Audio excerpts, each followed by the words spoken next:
Hello guys, welcome back to my channel. In this video I'm going to be showing you how to create custom fields through the Schema Builder. So still working on our enablement code object, which is our tester object for the course outline. I'm going to edit the object from the setup, and then you can find the Schema Builder right here.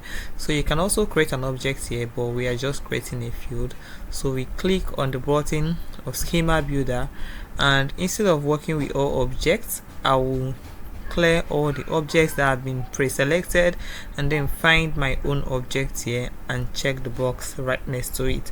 It displays the object, and then I'm going to go over to the element option and find the field data types that I want to create. For the purpose of this video, I'm going to be creating two fields. One which is a pick list field. This pick list field can offer you multiple options that your users can select. So I'm going to be calling this field the type, and description is always advised to give. And then we go over to the values. I will add the necessary values that I feel I want. So for this type, I'm going to be selecting the basic, the standard, and the premium, which you have option of your choice to choose any value you want for your any type of field you're creating.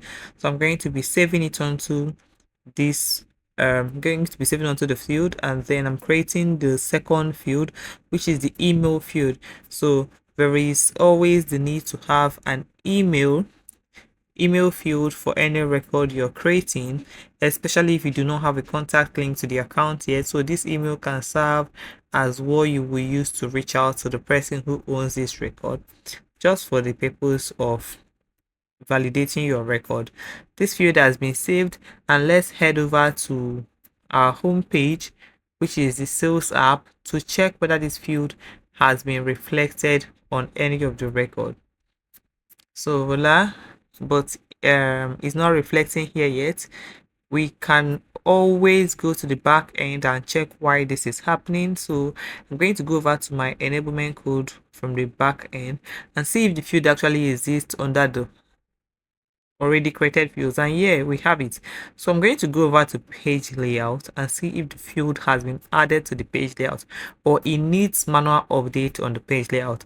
So going over to the auto page layout that we have, you can see that the fields are not grayed out, which means the fields are active on the available fields. So I'm going to just drag and drop the field on the page layout and then save onto this page layout so that we can see it from the front end. Here we go. Just drag and drop, and then I save.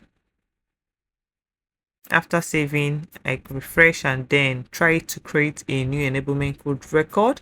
You can see the field is already sitting here, and then I'll just select an existing account rather than trying to create a new account so that we won't waste our time.